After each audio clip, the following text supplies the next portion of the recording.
And now on for the major event. It's my pleasure to introduce Amanda Wray, whose topic today is going to be form plus function in the native garden. Amanda lives and breathes native plants. Her passion is communicating the importance of native plants through our ecology, through speaking, writing, and design engagements. She relocated to Maryland from California 9 years ago and had to learn about our environment and how to treat her 2.5-acre property, which includes a stream, a floodplain, and many existing native trees. She learned that when residential homeowners planted native plants, they were often met with skepticism, and so she proposed to the Green Towson Alliance a native gardening contest. The goal was to reward native plant gardeners and to educate the public. After the success of that contest, she started a Wild Ones chapter in Baltimore, which is a nonprofit dedicated to the use of natural landscapes whenever possible. And so now she's the president of that chapter. She's also helped with 2 publications, the first being The Plant Invaders of the Mid-Atlantic, and the second is the new UME Native Plants Program publication titled Maryland Native Plant Guide, Piedmont Region. She's working on an app to help people discover and utilize plants listed on that list. Amanda also advises people on native plants for garden design and hopes to one day design her own native plant educational card game, of all things. She may be reached through her website, nativeplantlady.com. Please welcome Amanda today at her talk on form plus function in the native garden. Welcome, Amanda.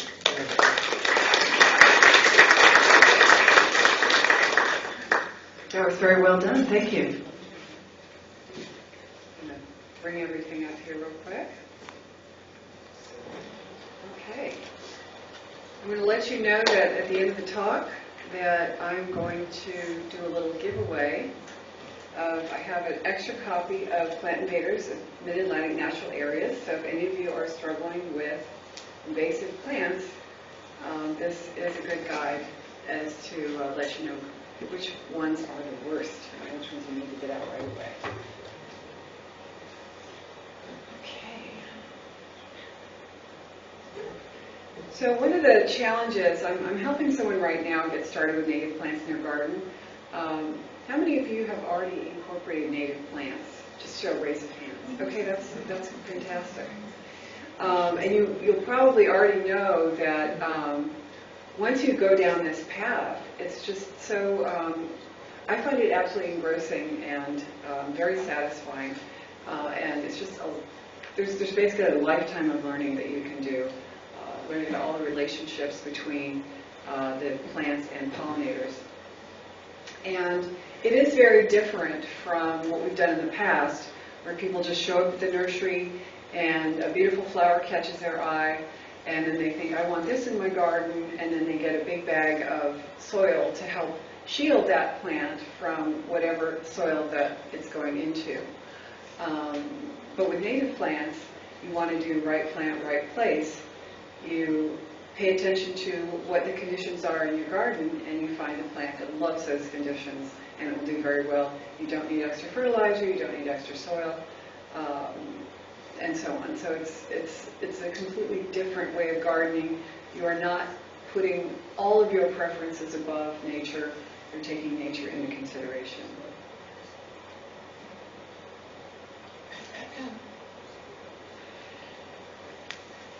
So the importance of the native plants is to balance out nature, and we have done a lot of destruction of that with not only with development, but with putting in a lot of plants that have later become invasive, and some of them are still for sale.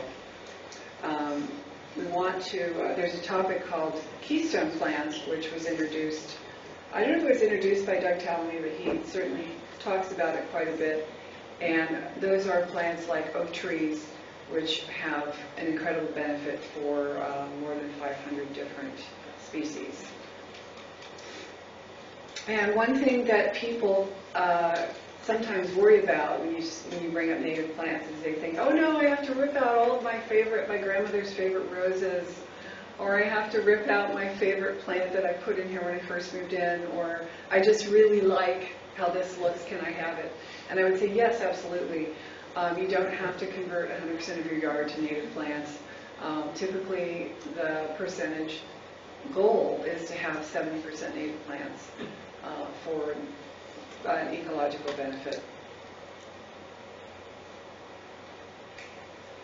One of the nice things, this particular picture is one of the winners last year of the Native Garden Contest in Towson. And this woman has, this couple actually, this is a shot from their, I'm standing in the front yard here, and they have plants that come up to almost to my shoulders. And their goal was to help mitigate some of the runoff that was happening in their front yard. And so whenever there was a big rain, the water would just wash down to the street and take a lot of things with it. So having plants that can have deeper root systems and penetrate the soil allows the water to soak in instead of running off where it will contaminate our waterways. And we do have a big watershed to worry about. So they were able to solve their drainage problem. And a lot of joy is brought from all the flowering plants that people can see when they drive by.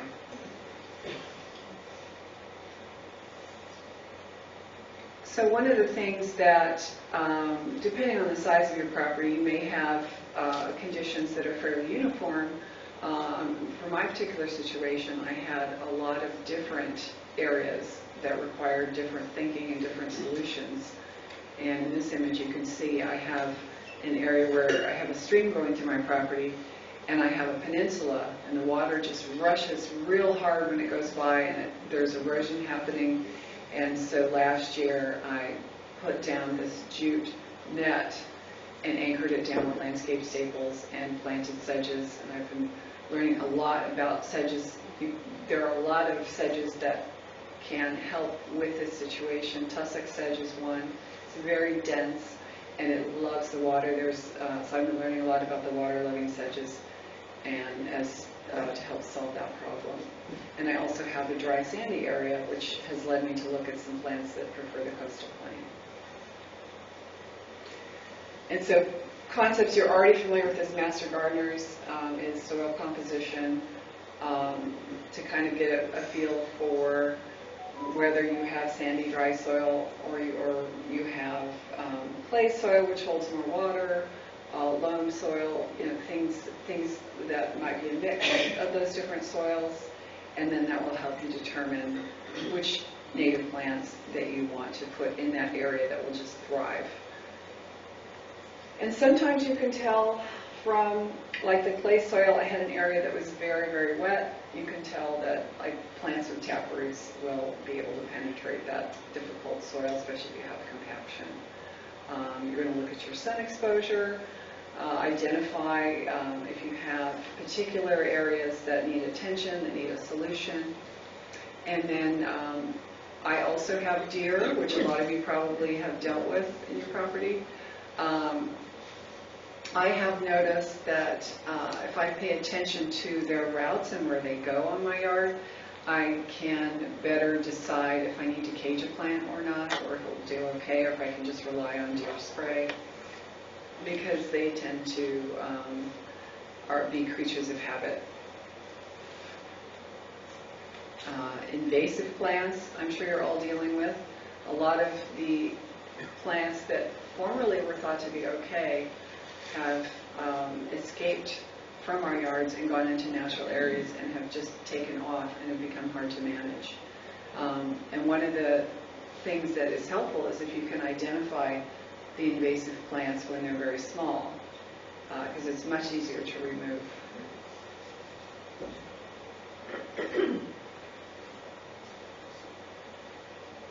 So one of the things that you're going to want to do is, this is an image of tackling invasive plants. Here I had help. I don't yield a chainsaw myself, so I will tend to find people that know how to do that. But I had, I was dealing with a lot of porcelain berry. When I first moved to the property, someone said, "Oh, I think that's wild grape." I said, "Oh, that's fantastic." And then I found out, no, this is something that is taking over everything. And even some of the trees on the property had growth branching that was going down giving them kind of a haunted house, haunted look. It's because all of these vines have been there for like 40, 50 years, and have just been pulling down the branches. And so you can kind of get an idea here of just how many vines, and they grow really, really fast, especially in the summer when it's too hot to go outside. So I'm sure you're familiar with assessing areas a little bit and deciding what to plant, but there are native plants that like to be in rocky areas, especially. I have some that just can't get enough of being next to my parking area. I have some that want to be in rock walls. So it's really fun to learn about which ones just really like certain areas and know that you're putting that plant where it loves to be.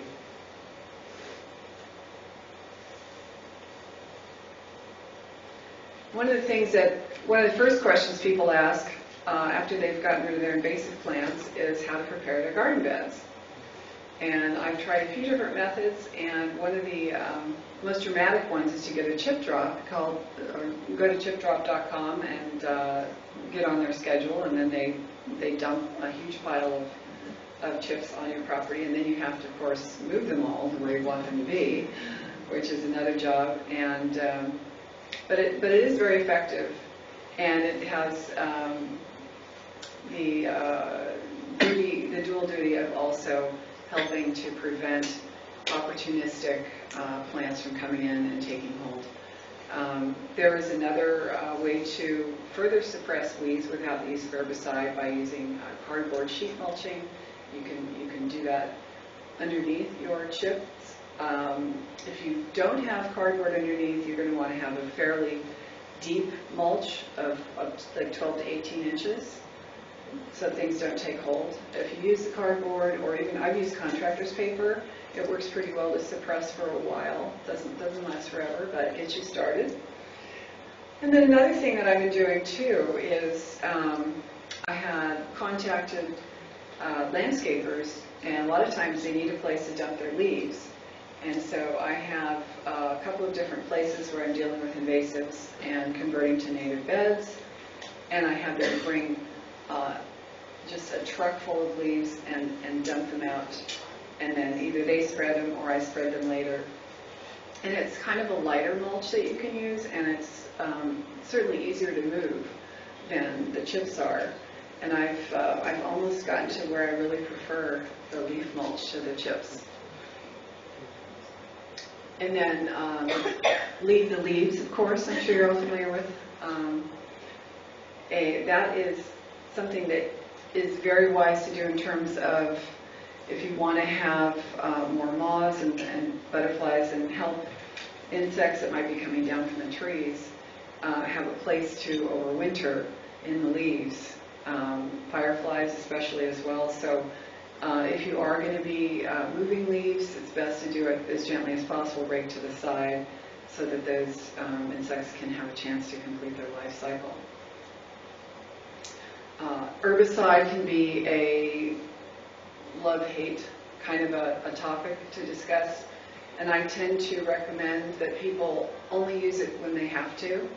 A lot of people overuse herbicide and try to get perfect lawns, but I save it for the really intractable invasives that I can't remove any other way. Even then, sometimes it's still a challenge. I have lesser celandine on my property. I don't know if any of you are familiar with that.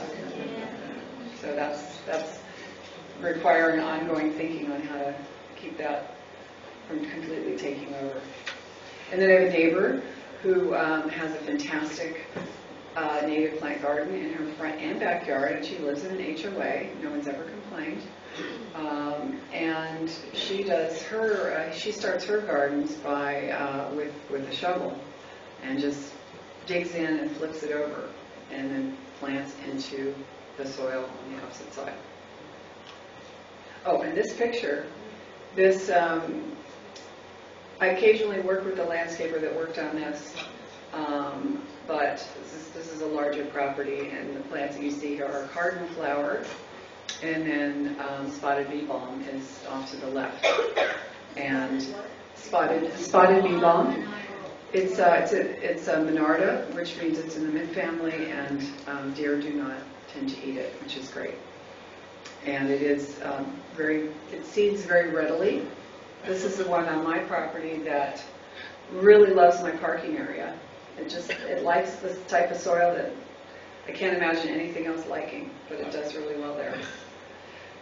And then the cardinal flower, I will mention that to persist in a garden, cardinal flower needs to have areas of bare soil, because when the seeds drop, it needs to have contact with the soil for the seeds to germinate. And the existing plant may only last for a couple of seasons, 2-3 seasons, before it dies back, and then a new plant will start from a seed somewhere else. So if you never do any raking around your cardinal flower, and you're wondering why they're kind of disappearing, that's something that you can do to keep them going. This is the fun part here, is designing the garden. So one of the things that I've worked a little bit with people that have gotten complaints to the county that have put in native plants in their yard. And there's a number of things that can happen if things look messy. Then someone else says, well, I don't like what they're doing, and I'm going to report them. And I think one of the things that tends to get people's attention is if you have long grass. And some of the native grasses can be so beautiful, and they can be really a foundation for designing a beautiful garden. Maybe 60% grasses, 40% flowering plants.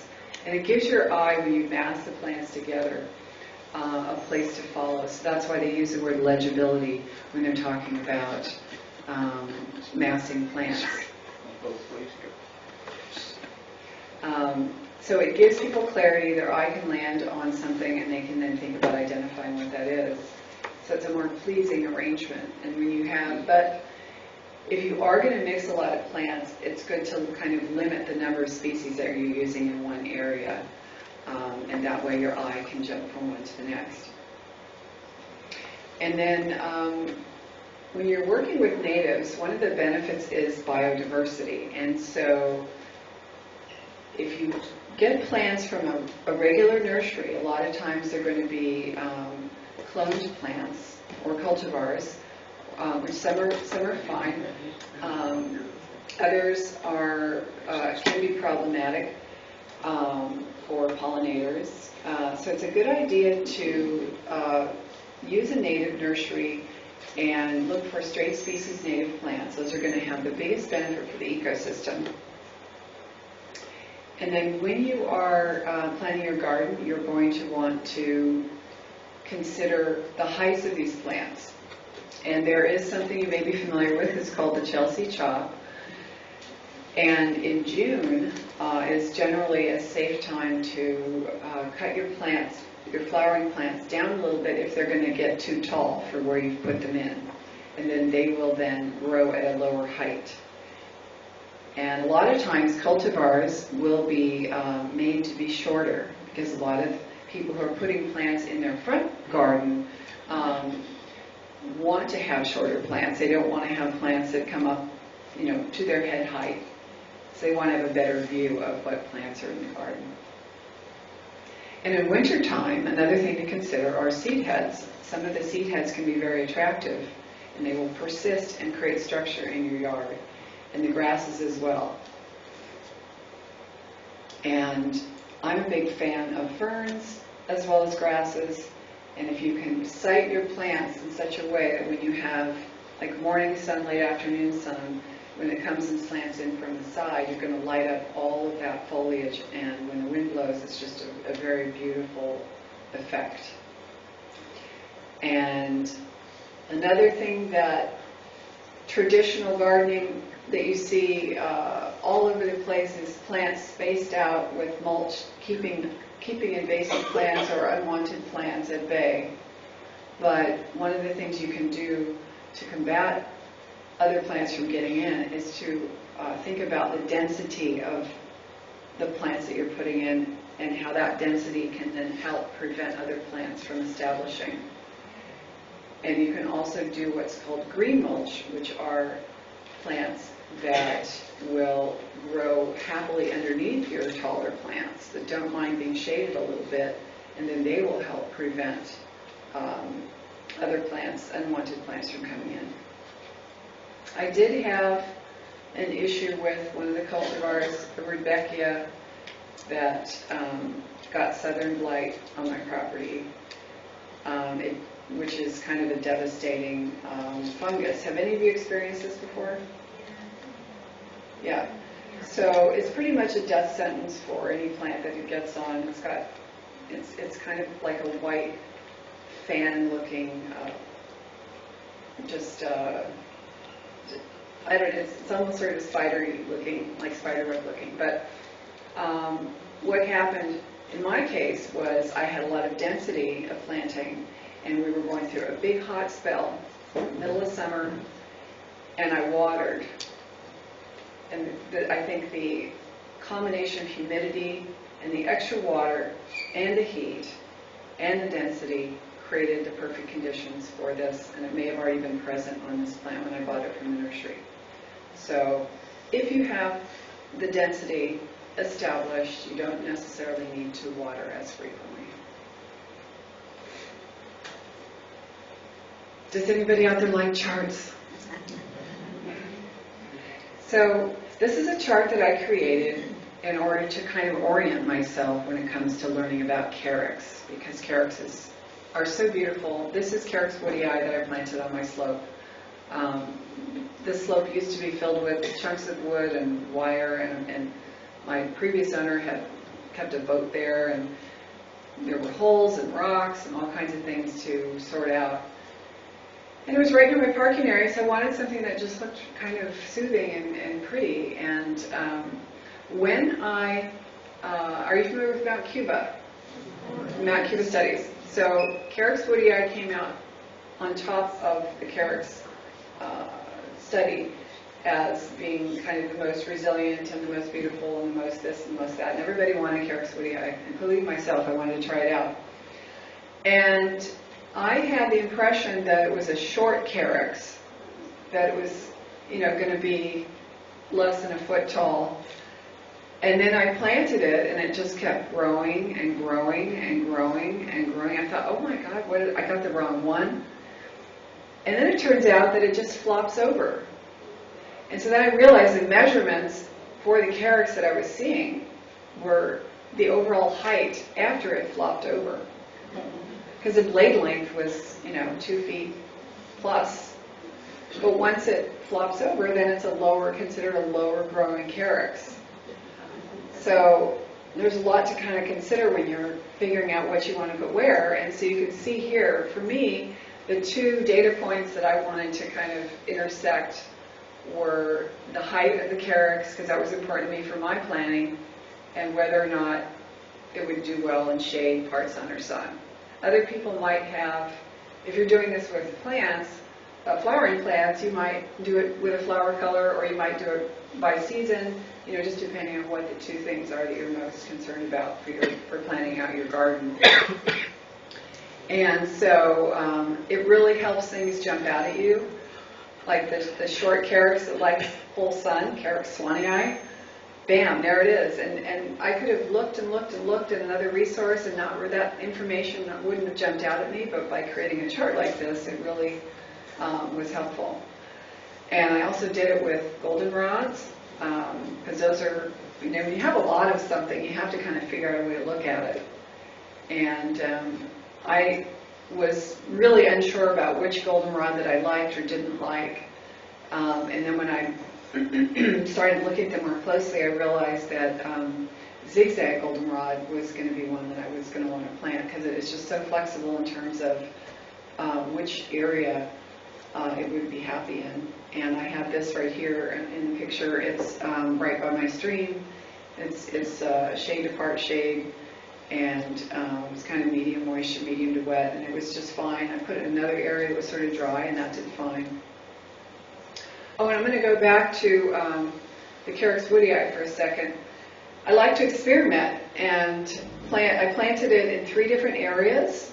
So this was kind of the Goldilocks area for it, where I took this picture. But I also planted it on my neighbor's property on a mound that was very dry and full sun. I watered it, because I have to cart water by hand over there. And I watered it maybe 3 or 4 times during the summer. I thought for sure it was going to die. But I came back and it was still there. It didn't look like this. You know, it didn't look really nice and lush, but it was still alive and it was still growing. And so sometimes you can get plants that can do well in different conditions. They might not be growing as big or as tall, but you know, I'm going to keep it there and I'm going to keep planting it because it's such a difficult area. So it was fun to learn about. And then I did one for asters as well. This is a late purple aster I have here, and the bees really like to hang out on it. That was a fun picture to get. So I'm having a lot of fun learning about the asters. I'm not an expert yet, but I am still caging them somewhat, caging in spring because the deer, if they're in an area where the deer like to frequent, then they may start munching on them. And then another thing to consider is when you're planting your garden is to think of grasses in terms of warm season and cool season. And the cool season grasses get active in spring and fall. They don't like a lot of summer heat. So something that you might have heard of, Pennsylvania sedge, is very common here in the Piedmont. Tufted hairgrass, bottlebrush grass, all have their own variations of how decorative they get. Good for shade and part sun. And then the warm season grasses, they like to grow in summer and late season, and often have very nice fall color. Some of the sun brings some of that out. Little blue stem is one that's very, very popular with landscape architects, and when you mass it together, it just looks gorgeous and creates a way for your eye to travel through a landscape. I did plant it in part sun when I got some, and it just did not thrive at all. So some plants can do part sun as a generalization, you know, on the extremes from shade to sun. Part sun is kind of a safe area, but this one just did not want anything to do with it. So full sun all the way. And as I touched on before, this is my yard. This is deer that every dawn and dusk, they're out there figuring out what they can munch. And I did learn from personal experience with their pathways that I could plant. I had some arborvitae I planted on my property. All of it was untouched except for the ones that were right next to their path. And they ate that almost all to the ground.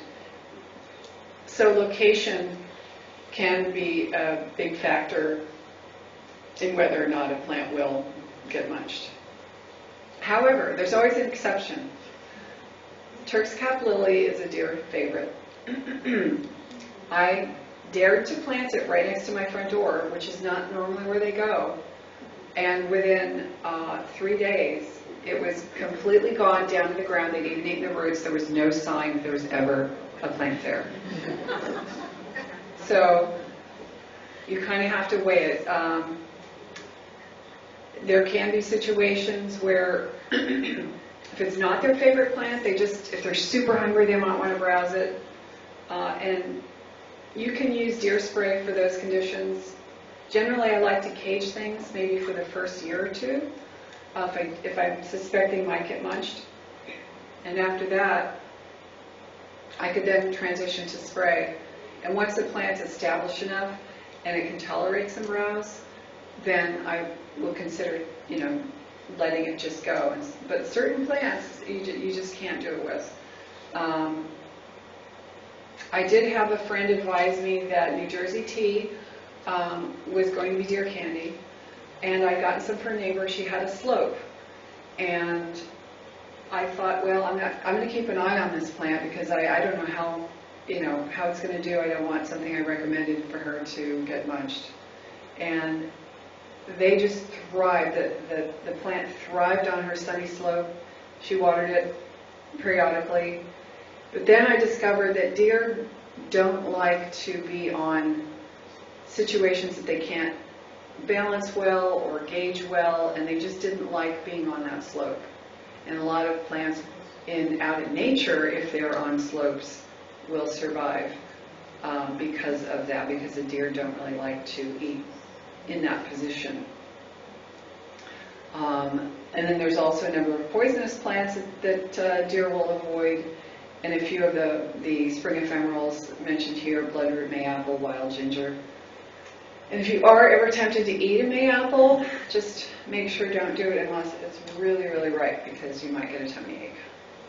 And they are meant for box turtles anyway, so I just leave them alone.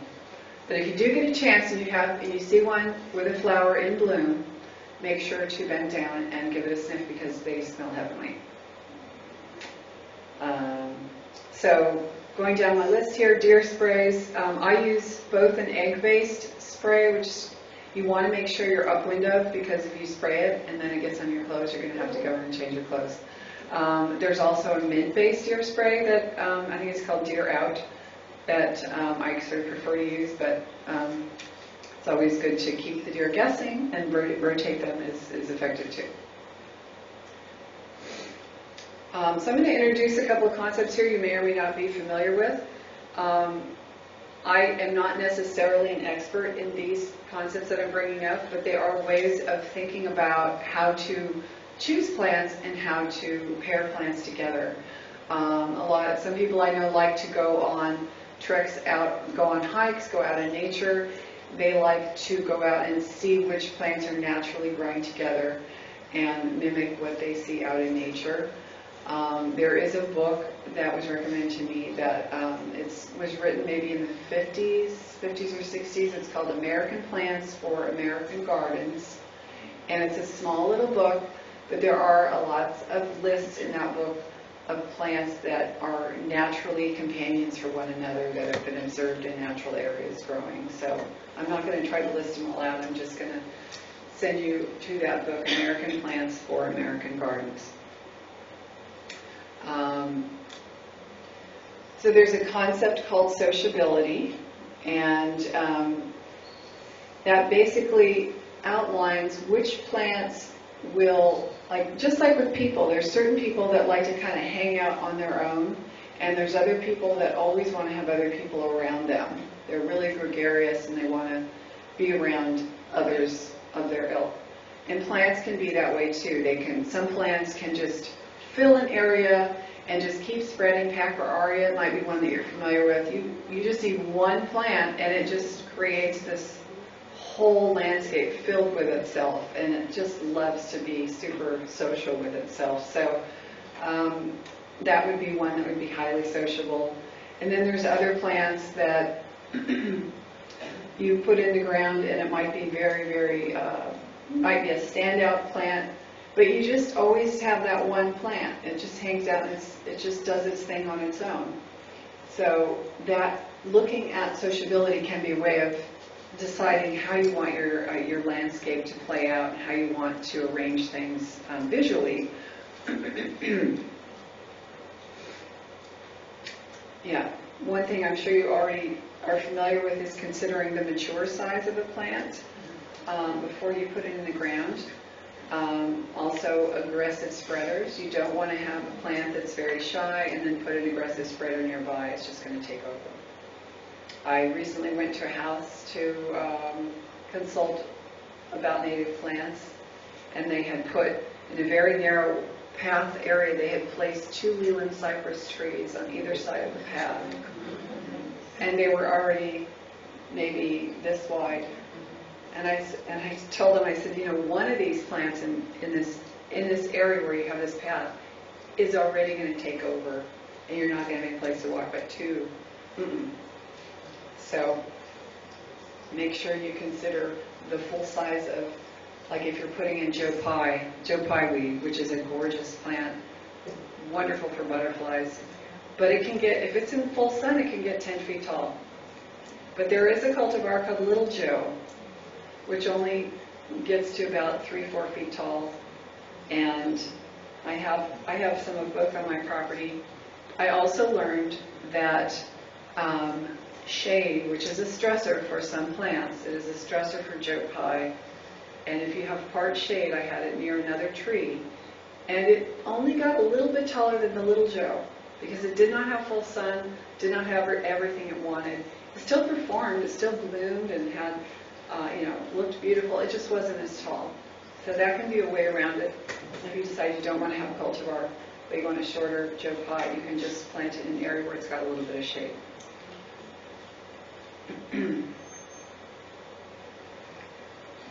So root systems can also tell you a little bit about sociability. If you vary the root system together, shallow fibrous roots pairing with deep tap roots, because they're not, think about it, they're not taking up the same space, they're not taking the same real estate. Deep-rooted grasses thrive with drought-tolerant plants. Some of the deep-rooted grasses will allow the water to penetrate more deeply into the soil and make it down to the water table. So you're going to have more well-drained soil than you would otherwise. It also creates a little bit more moisture in the air, and it helps to spread out that moisture throughout your garden amongst the adjacent plants.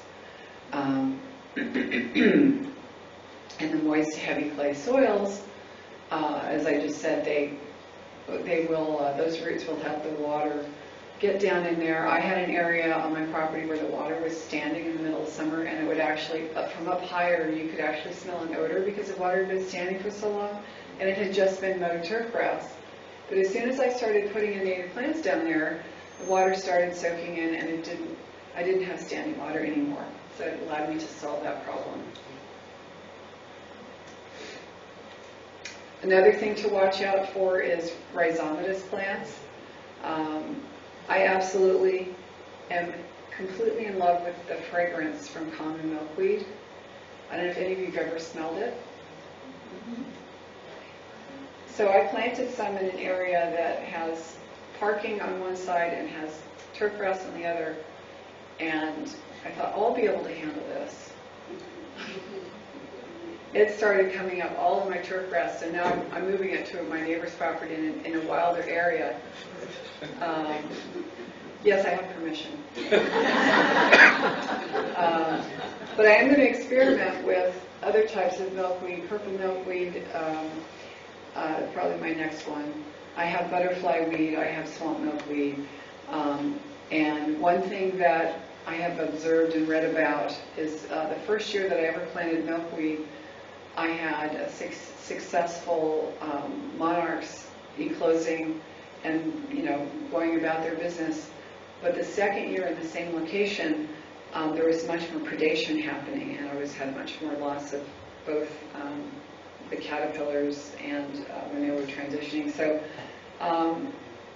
I do recommend planting milkweed in a lot of different areas of your yard. Don't concentrate it just in one area, because that's where the predators will come and they'll start hanging out in that spot. This is, I was introduced to this concept of the Grimes Triangle by Jared Barnes. He has a newsletter called Meristem.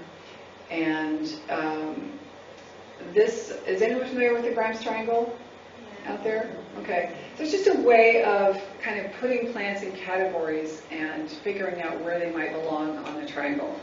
So you have plants by competitive plants, where you might think this is a Joe Pye, like I talked about. They might be really tall, they might shade out other plants, and they might do better in optimal conditions. They might be the winner in the optimal conditions. But if conditions are less than optimal, the stress-tolerant plant might be the one that does better. And then the third corner of the triangle is the ruderal plants, which are the ones that like disturbance. So they're the ones that will be the first ones to take hold in an area where you might have bare soil, or you might have been digging holes, or things like that, where everything's been disturbed, and that ruderal plant will really do well there.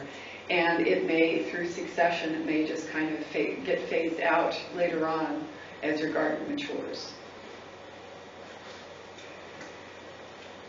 The last thing I have on here is coefficient of conservatism, which is basically a numbering system between 1 and 10, and it's hard to find these numbers online when you go searching for them, but the folks that are working on the commercial Maryland native plant list, which is a spreadsheet right now, they are adding that information in there, and basically the number corresponds with how specific the conditions need to be for that particular plant. For example, pink lady slipper isn't not generally sold in the trade, but it is even if you got it and you wanted to try to grow it in your yard, it's really not a good idea because it's not going to thrive, because it requires certain mycorrhizae in the soil, and it just needs conditions to be very, very particular for it to be happy. And so the lower values, 1, 2, 3, 4, if a plant has that kind of a number associated with it, it's going to thrive in your garden no matter what. As long as it's put in the correct location, it's going to be, spread out and be happy.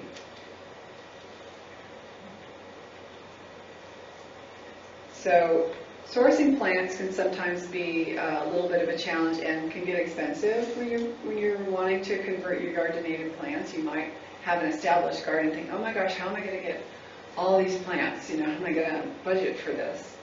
And one of the things that I did when I realized this is I looked around online, and I saw that there were plant swap Facebook groups out there, but I didn't, there wasn't one for Baltimore County, which is where I live. And so I just decided, okay, I'm going to just create one, since there isn't one. And now it's a very active group, and it's just ramping up again. I think you guys have one here already. You have a Facebook plant swap group.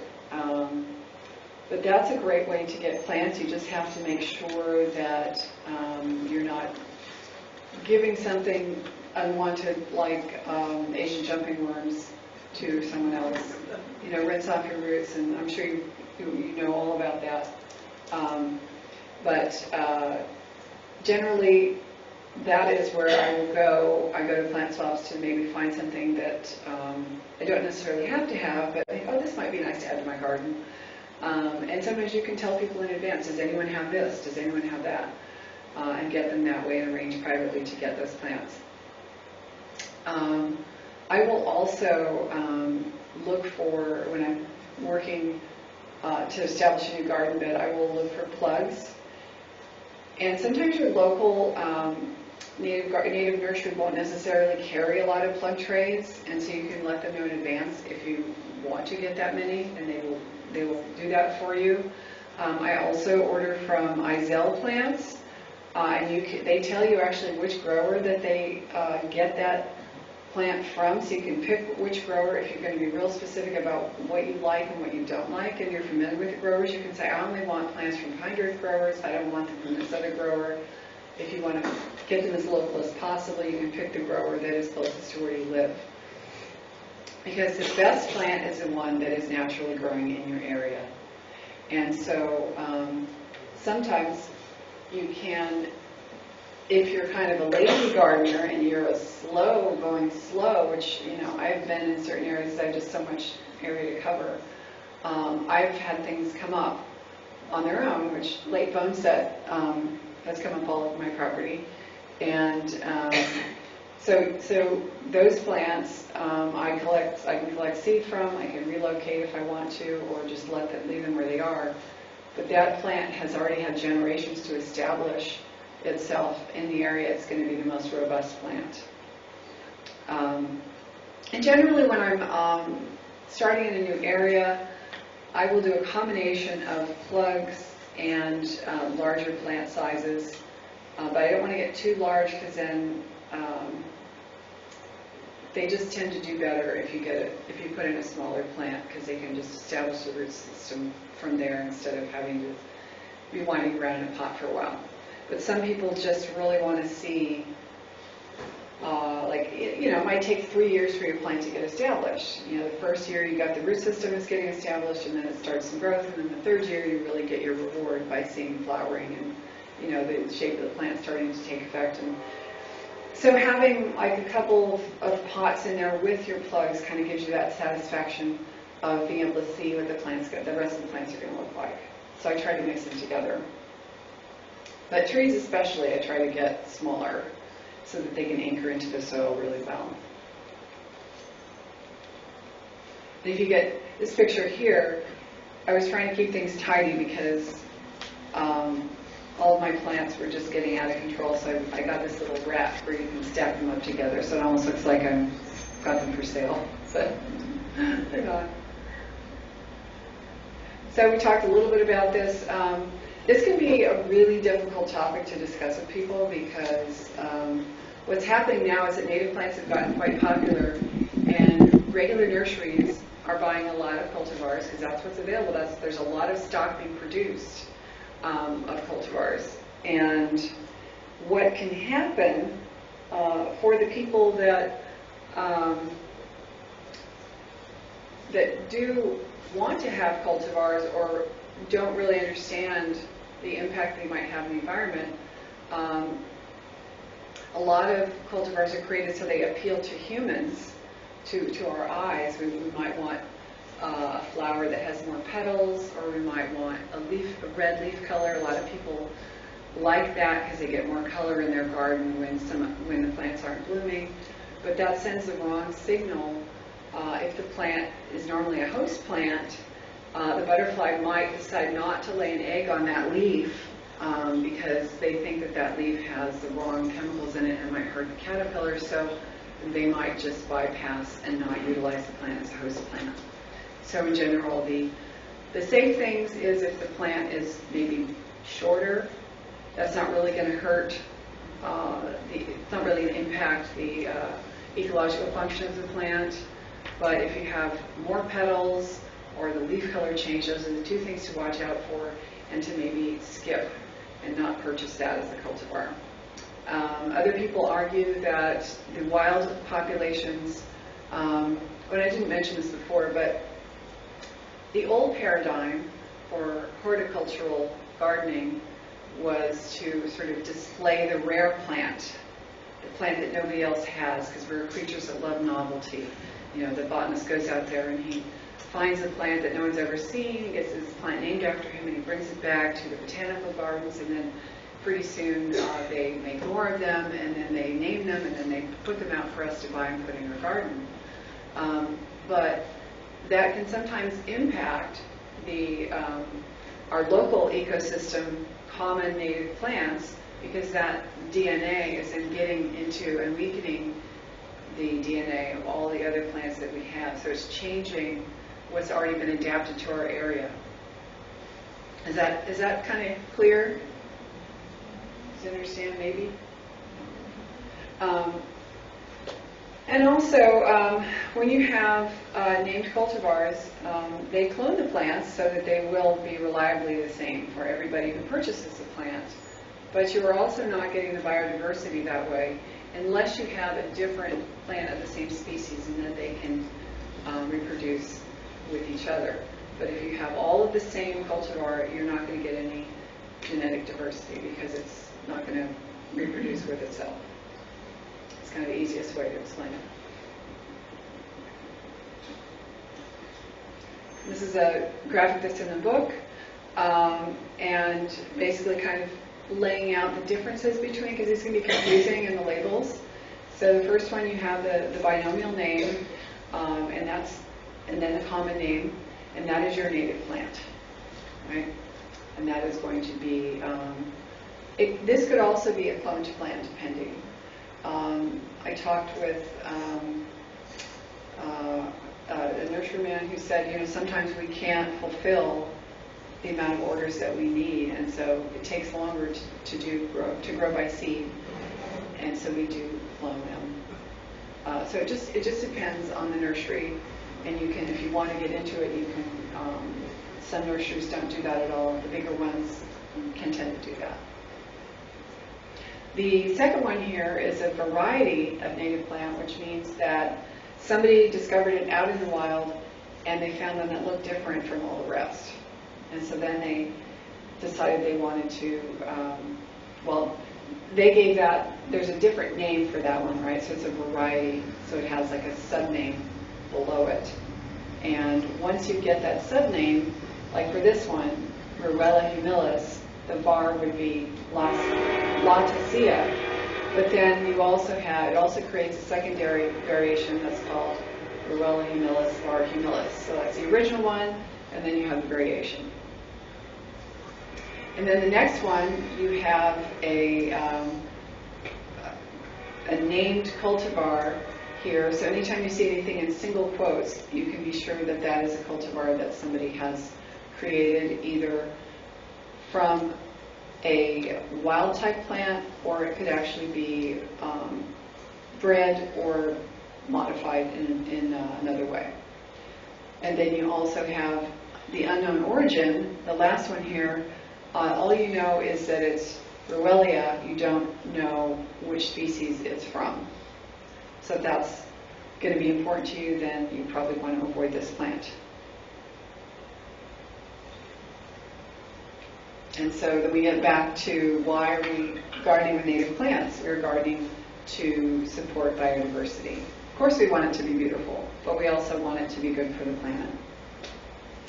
On the left here, you can see winter sowing. I don't know if any of you have ever done winter sowing, but it's probably the least expensive way to get native plants, because you can just get the seeds and then put them in your milk jugs or other container that creates the micro habitat greenhouse that you need. You can leave them outside, and they get all the correct signals from the cold to then start growing at the appropriate time, and then you've got a lot of plants to work with and put in your garden. And then here is our beautiful common milkweed seeds bursting out, getting ready to be carried away into far-flung locations. So we talked about this. Plants and seed swaps, excellent way to get new plants or seeds for little or no cost. And the staff at the local native nurseries are probably going to be quite knowledgeable. If you have a question about your native plants, but if you go to a regular garden center, they probably aren't going to be able to tell you very much. Not necessarily their fault. There's a big gap with the amount of information available for both commercial garden centers and big landscaping companies, and that's something I've been thinking a lot about. Facebook groups, we've talked about that. And sometimes you end up with something being mislabeled too, so it's always good to kind of double check. This is me taking out what I was told originally was wild grape, which is porcelain berry. Spent a lot of time looking like that on my property. And one thing that I'm much more aware of here than I was back in California is sort of the seasonal nature of everything. And you're really at the mercy of the seasons, and figuring out when to do what is really key. Right now, a lot of people are doing pruning. They're cutting windows in English ivy to keep that from growing on the trees. And I mentioned Leptosphalangi before, but another thing that can be really challenging sometimes is we are doing invasive removal. Sometimes you really have to kind of time it after a rain, like a couple of days after a rain when the soil is diggable and the things it just yields the plant right out. And sometimes those days can be hard to find. In general, spring is the best time to plant your herbaceous plants, and to do it fairly early if you can. If you wait until too late in the season, it's not going to have a chance to really kind of get a little bit of root established, so that it can deal with the heat from the summer. Woodies tend to do better being planted in the fall.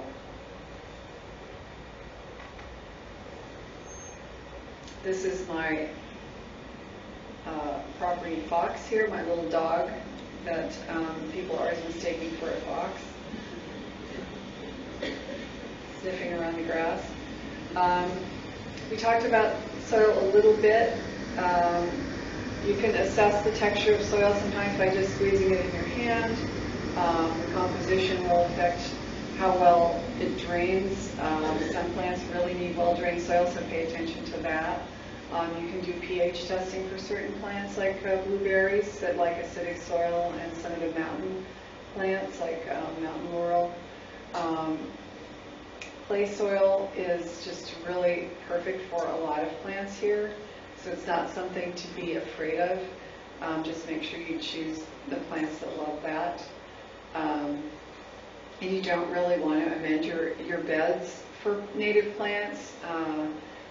Some people like Larry Weiner, I've taken some of his courses, he will actually, I think he applies sulfur to some of his beds, which will prevent a lot of other opportunistic plants from taking hold, because they want rich soil, and if you have soil that's a little more difficult, but you have natives that appreciate that and want that, then that's a way of keeping the other ones out. And I don't have personal experience with this, but I know some people take that a step further and will do something called gravel gardens. You can look that up and explore that a little bit if that's of interest to you. And one of the things about turf grass that can be hard for people to understand because it's green is that the roots on the turf grass are only like maybe 4 inches long, and the water really isn't going to soak in past that root line. And we'd had a day that it was raining off and on all day, and I was planting this inkberry on my neighbor's property, and I dug up the turf grass, and underneath it was dry. So even after a day where it rained most of the day, the water just didn't get into the soil. And there's nothing like seeing it firsthand to have that really sink in. It's a pun, I guess, isn't it? But it really did when I saw it for myself.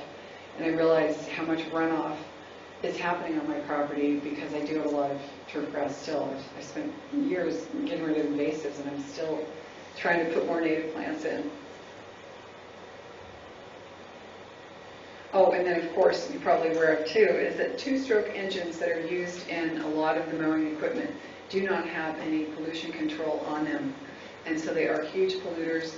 So if you're using weed whackers that aren't battery powered, that are gas powered, lawnmowers gas powered, blowers gas powered, those are all contributing to pollution. So combined with herbicides and then the runoff, it's really not a great formula for our environment, especially being in a watershed region. How am I doing with time? Okay.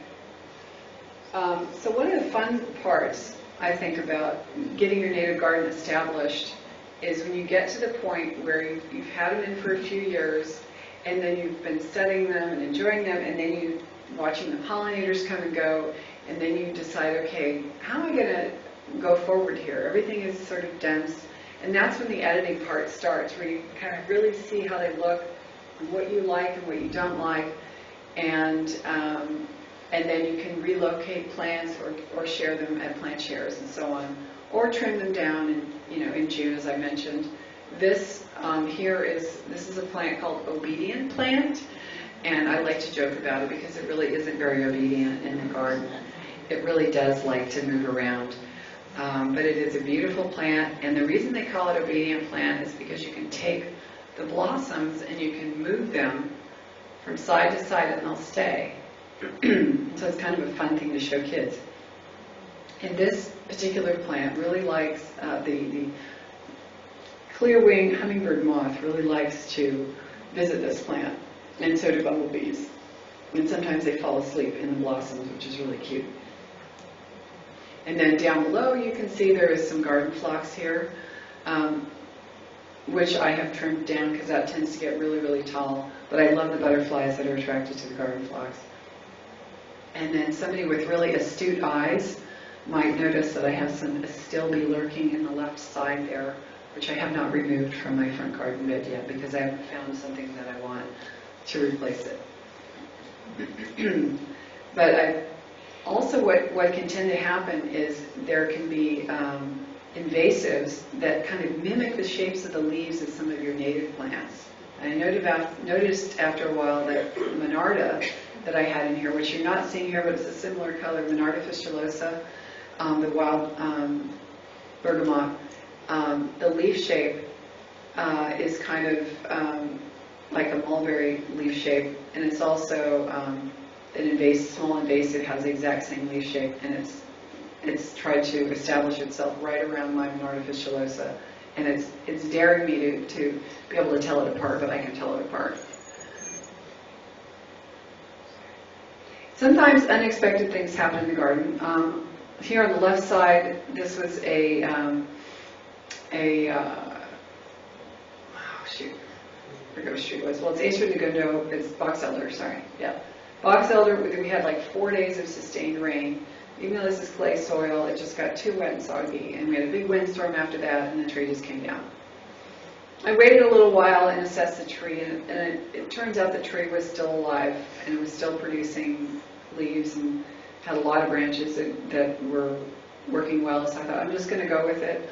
We got some soil from another area, and we filled it in, not packed it in, but we just kind of filled it in, and I thought this is going to be habitat for a small furry creature, and sure enough, after a while, I got some holes in it, and it's being utilized, which is great. And then we had another tree that had to come down, and we used bits of the trunk to create a border for this area. And I think I put in some calico aster in there, and it just, that's one plant that once you get it on your property, you will always have it, for better or worse. And it is a spreader. It's very fertile. It will reseed like crazy. But I made a discovery about it, which is, I find this very stimulating with native plants, but I made a discovery. I had Liatris spicata, which is known as spiked gay feather, I think. And it has kind of a fireworks look to it. It has these long stems and then the pink bloom on the end, like a magenta pink bloom. And it comes out in all directions. What happens is that as it starts to get through its blooming cycle, it just starts to kind of fall open. And then I have to if I want it to look tidy, I've got to get little things to hold them up again. But I let calico aster go. I didn't pull it out because it was starting to come up in that garden bed. I thought, oh, here we go again. But I just thought, I'm just going to leave it there and see what happens. Well, it provided the scaffolding for the Liatris and held it up. And it gave that kind of like little baby's breath look to, because it has little white flower, little white and with little pink and yellow centers. And it's very popular with pollinators. So I thought, well, this is a good filler plant for other plants that might get floppy later. So it's fun to learn things with your native garden. This is my area that I talked about earlier that was all turf grass, that I had all of this, lots of trees that were kind of in stages of almost on their way out. And so we'd get windstorms, and then I have another branch on the ground, and another branch on the ground. So I started creating these garden bed areas with the branches, and then started putting in aggressive natives. So I have Pacra in there, ostrich fern, I had some tall goldenrod. I just wanted to get it going quickly. And it worked, it solved the problem. And then I leave leave all of my wood basically on the property. And you can see here on the right that there's been a lot of drilling going on, and there's a lot of life in these stumps happening. And once you have insects in there doing their thing, then you've got woodpeckers and all kinds of stuff happening, and then the hole gets big enough, and then somebody else takes up residence. So it's kind of fun to see the evolution of everything. And right here, it's worth mentioning, I don't know if any of you are familiar with Nancy Lawson. She wrote a book called The Humane Gardener. It's just wonderful, and she's got a second book out as well. And she was one of the people that discovered that on the left here, this is late boneset, Eupatorium perfoliatum, and it comes up readily on my property late in the season, and it does have a mild fragrance, a very soft fragrance. It's a very beautiful plant. A lot of times people kind of think, oh, if this volunteers in my yard, it must not be special, but it's a really important plant, and it tends to grow. It's growing near my swamp milkweed, and it turns out that the monarch butterflies use it medicinally. They will source their minerals, or, well, I should say components, from the drying leaves of this plant. So as the leaves start to die, that's when the monarchs land on it and they start to get something from those drying leaves. And then on the right-hand side, this is New York ironweed. And I just find this absolutely captivating. The flowers are long gone, but what remains still looks like a little bit of a flower. And so these make wonderful plants to cut for dried arrangements. And so I would encourage you to kind of hold back in pruning things sometimes later into the season, just so you can see and use your creativity to see what you can come up with as a dried arrangement. And when I've done that, I've had people really ooh and ah over it because it's just something they haven't seen before. And winterberry makes it also a very nice combination for some of this because you've got the red berries without any foliage, and it brings in kind of pop of color in there. So overall, I find working with native plants to be a process of not only observation, but you're connecting with the plant because you're learning about its connection with the natural world, and you're giving back to nature by having native plants on your property. So some of the tools, there's a lot of tools out there to help you with understanding what you have and what you want to have. I recommend iNaturalist. If you haven't been on there, it's worth going and making observations yourself and submitting them. If you want to know what a plant looks like growing in the wild, you can often find it in your area by looking on iNaturalist and go on your own little treasure hunt and finding that and seeing, because sometimes there aren't enough demonstration gardens around. I'm just going to say that for native plants. And so I'm always trying to find more and to arrange with the Wild Ones group. We do a lot of garden tours of residential properties, and also we're looking for larger properties for people to tour because they just want to see what it looks like. So that's another thing you can do on your own, and have iNaturalist as your guide. Making charts like I talked about, or doing journal entries, drawing the plants can also help you connect with it and figure out more about it if you'd like that sort of story aspect of the plant. It helps you slow down being out in nature and being observational and not always having to be in a position of I have to be productive today, I've got to do this, I've got to do that. I've got all this stuff to think about, but when you're in the observation mode, it's very, I find it to be very soothing, and it just fills a need for me. And you kind of create this, you kind of form your own relationship when you start observing. You form a relationship with the pollinators or insects or animals that are visiting that plant as well, if you can witness it or photograph it. It just creates for a lot more enjoyment. And then you can also, this little picture on the right is from a fern ID book. It's a very small book, and it shows you the parts of the plant, what they're called, which you're probably already familiar with as master gardeners, but you can also do keying out of the plants. I now have 12 types of fern on my property, so I'm going to do a fern keying walk coming up as soon as they're out of the ground for people so they can walk through and learn how to identify that way. One way you can tell about what's important to you is what on your phone, which app is in the top left corner, right? I have floor requests in the top left corner of my phone, of the first main screen, and that's one that I use more than any other, because I want to know this map on the right. They have a lot of times maps will just show you what's native and what's not native, but they actually show you levels of nativity. So you see the square with the dot in the middle, that's less frequently observed than the solid square. That's the commonly native plant, and that's the one that you want, ideally, in your garden. The empty square is for the rare occurrence of the native, and then, some places you might think, oh, this is native, but then you look to your state and you think, no, that's not in there. And so that's also has driven the creation of the Maryland Commercial Native Plant List, and those are all in the index of the book that some of you got today. That I have some more copies available for sale. The Maryland Native Plant Guide for the Piedmont region. So in the index in the back, you have the entire list of native plants. And then there are 300 that have actually been featured in the guide that have photos and descriptions and things like that.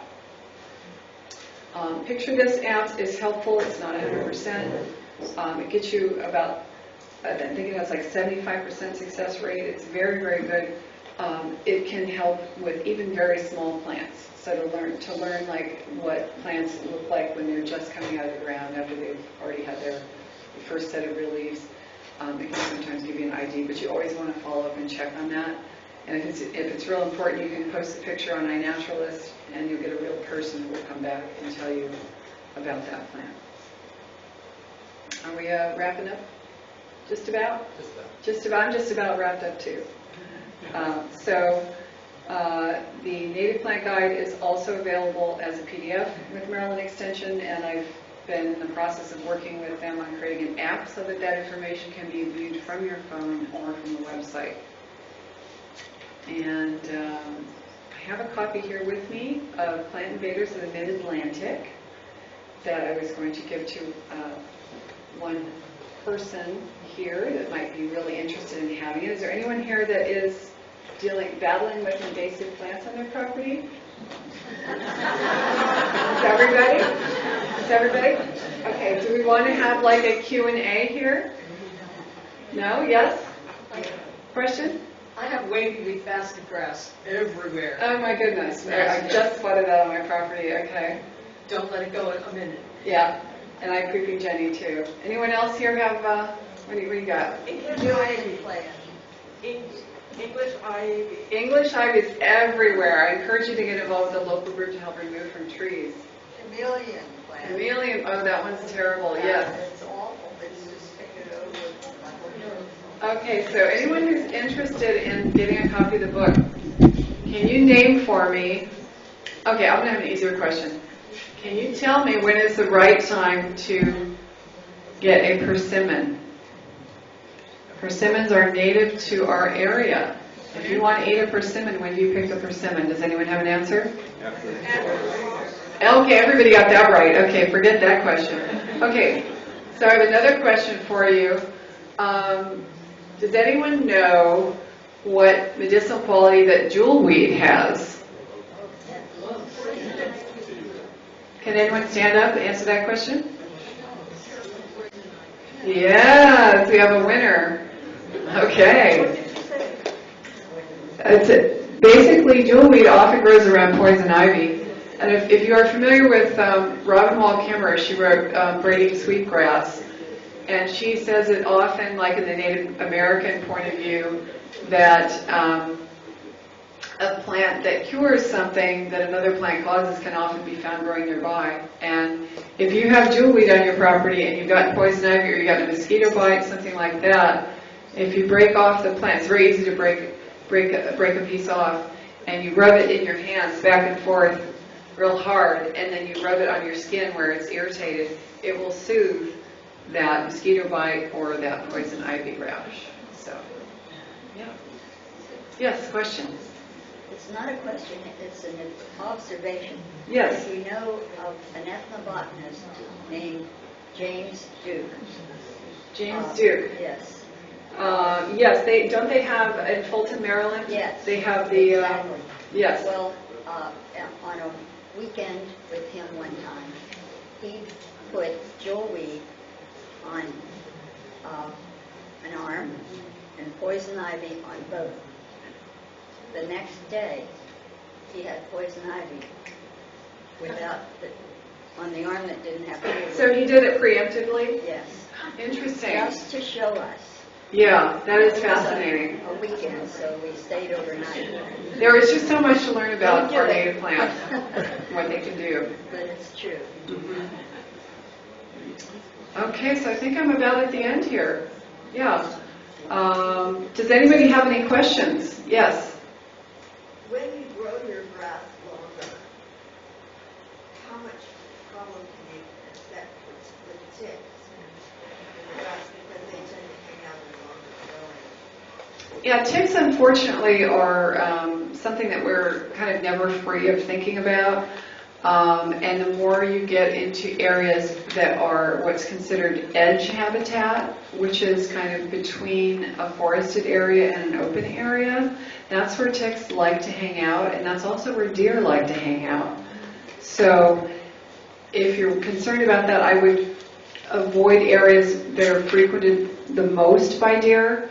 And also, it takes a little bit of time. I mean, if a tick can latch on, like I always wear smooth boots, like I wear like rubber rain boot type boots when I'm out working in the garden because it's harder to grab onto than cloth. So I avoid a tick being able to grab onto my boots that way. So are you saying that as long as you're not near the wood's edge, in your lawn, so to speak? Well, they will climb up to an area where they expect the mammal to be, and then they put out their arms to grab on, right? And so they are constantly shifting their locations and trying to determine where they're going to have the best luck. Also, if they sense that there is a warm-blooded creature nearby, they will move through the area. And so I tend to avoid standing in the same place for more than about 10 minutes if I'm pruning or things like that. I keep moving as well. So it's a multiple strategy that you kind of need to address. I also use a mosquito repellent. I'm trying to think of the name of it, but it's a pepper derivative, and it puts off mosquitoes. But you can combine your strategies to avoid ticks. Long grass isn't necessarily always going to harbor ticks, but one of the ways that when there are people that are trying to sample ticks in the environment, they will take a long piece of cloth and drag it on the ground, and then the ticks will attach because they can attach to that cloth. So I'm not a fan of like wearing fabric shoes or anything like that because I don't want them to be able to grab on. So I don't know if that helps. They're not always going to be there, but they're going to try to get up to your level by climbing to the top of the grass. Yes? Yeah, your Carex woodii, do you happen to have other perennials mixed in, or does it totally smother off? I do have other plants mixed in where I didn't plant the Carex woodii. I have some red columbine there and a big stone because columbine loves rocks. And it hasn't really, it's more of a clumping carex than a fast spreader. So for design purposes, if you want to have other plants in there, just say don't, have an area where you just have the other plants and then have an area where you have a Carex woodii. You wouldn't suggest intermixing, using the Carex as kind of a green mulch kind of thing, and having the other perennials mixed in. You could try that a little bit as long as it's not like you're creating a situation of full shade. You could do a little bit of part shade. Yeah. Especially if it's a woody, you don't want it to get engulfed and covered up by it. We'll take one more question. Yeah. Yes. This is a question my daughter wanted me to ask you about native plants. She wants to know if a purple sand cherry bush or tree is a native plant, and if it is, where can she find it? That sounds like a coastal plain plant. I'm not as familiar with that particular plant. But the word sand in the name is going to tell you where, sometime if it's like, swamp, this or that, it's going to tell you that's where it likes to be. So I would have her look in the MD Flora, the Maryland Plant Atlas. And if you have a copy of the book, you can check in the back to see if it's in there. Yeah, I'm sorry I don't have like a quick answer for that one. Okay, I'd like to thank Amanda here today. Yeah.